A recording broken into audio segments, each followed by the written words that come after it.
बिहार विधानसभा चुनाव में 28 अक्टूबर को पहले चरण में वोटिंग होगी। इसको लेकर 1 अक्टूबर से नामांकन प्रक्रिया शुरू हो गई है। गौर करने वाली बात यह है कि किसी भी बड़े राजनीतिक दल ने अभी तक प्रत्याशियों की लिस्ट जारी नहीं की है।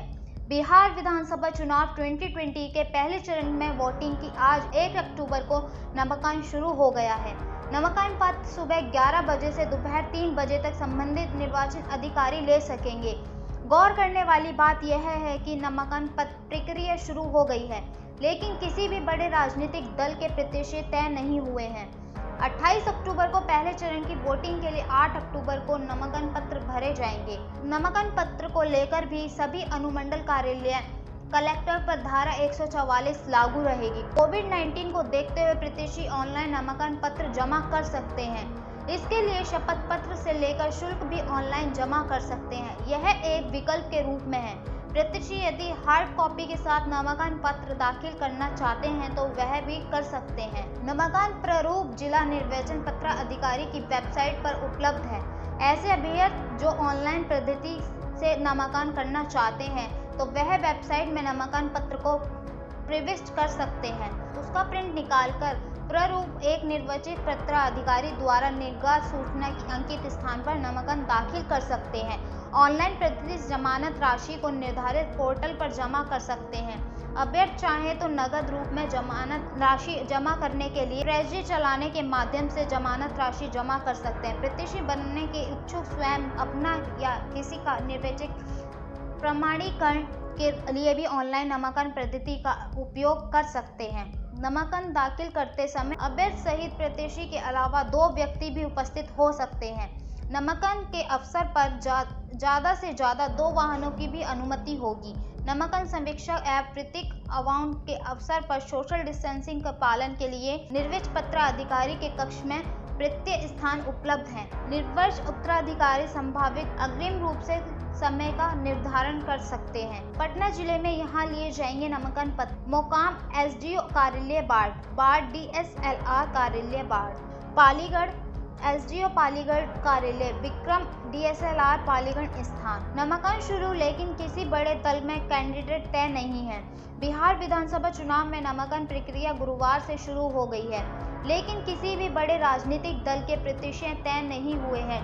एनडीए खेमे में लोक जनशक्ति पार्टी एलजेपी सीट शेयरिंग को लेकर अपनी जिद पर अड़ी है। वही महागठबंधन और आरजेडी और कांग्रेस के बीच भी खींचतान जारी है। बीजेपी ने केंद्रीय मंत्री रामविलास पासवान की लोक जनशक्ति पार्टी लोजपा के साथ मतभेद की अटकलों पर विराम लगाने का प्रयास करते हुए बुधवार को दावा किया था कि आगामी बिहार विधानसभा चुनाव राष्ट्रीय जनतांत्रिक गठक दल साथ मिलकर लड़ेंगे। बीजेपी अध्यक्ष जेपी नड्डा ने विधानसभा चुनाव के मजेदार आज पार्टी मुख्यालय में एक लंबी बैठक की। इस शहर में वीडियो कॉन्फ्रेंस के माध्यम से केंद्रीय गृह मंत्री अमित शाह, बिहार बीजेपी के प्रभारी भूपेंद्र यादव, प्रदेश अध्यक्ष संजय जायसवाल और उप मुख्यमंत्री सुशील मोदी सहित कई नेता शामिल हुए। बैठक के बाद संवाददाताओं को संबोधित करते हुए यादव ने कहा कि सभी घटक दलों से सीटों की तालमेल को लेकर बातचीत हो रही है और जल्द ही इस बारे में फैसला ले लिया जाएगा। बीजेपी और लोजपा के अलावा जनता दल राजग के घटक दल है। उन्होंने कहा, बिहार में विकास में कई काम हुए हैं और हम इसी आधार पर मुख्यमंत्री नीतीश कुमार के नेतृत्व में विधानसभा चुनाव लड़ेंगे। बीजेपी लोजपा मजबूती के साथ चुनाव लड़ेंगे। जीतन राम मांझी और जिन्होंने जदयू के साथ मिलाया है वह भी साथ रहेंगे। हम 3/4 बहुमत से फिर से सरकार बनाएंगे। बैठक में शाह की मौजूदगी से संकेत मिल रहे हैं कि बीजेपी ने सीटों के बंटवारे को लेकर सहयोगी दलों को अंतिम दौर से बातचीत की पहल अपने राजनीति को अंतिम दौर दे दिया है। अधिकारी के सूत्रों से की माने तो जल्द ही सीटों को बंटवारे को लेकर घोषणा की जाएगी और 4 या 5 अक्टूबर को पहले चरण में मतदान वाली सीटों पर उम्मीदवारों की घोषणा कर दी जाएगी। पहले चरण के तहत राज्य में 243 में से 71 विधानसभा सीटों को मतदान होना है। इसके लिए नामांकन की प्रक्रिया गुरुवार को आरंभ हो जाएगी। जो 8 अक्टूबर तक चलेगी। लोजपा नेता चिराग पासवान ने संकेत दिए हैं कि यदि सीटों का सम्मानजनक बंटवारा नहीं हुआ तो वह राज्य 143 सीटों पर अपने उम्मीदवारों को उतार सकती है। वर्ष 2015 के चुनाव में लोजपा 42 सीटों से चुनाव लड़ी थी और उसे महज 2 ही सीटों पर जीत मिल सकी है। उस चुनाव में जेडीयू महागठबंधन का हिस्सा था।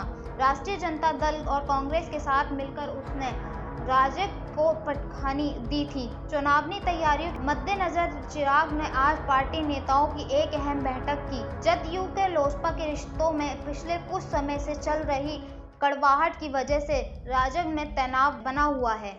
खबरों में बने रहने के लिए चैनल को सब्सक्राइब करें और ये बेल आइकन जरूर दबाएं।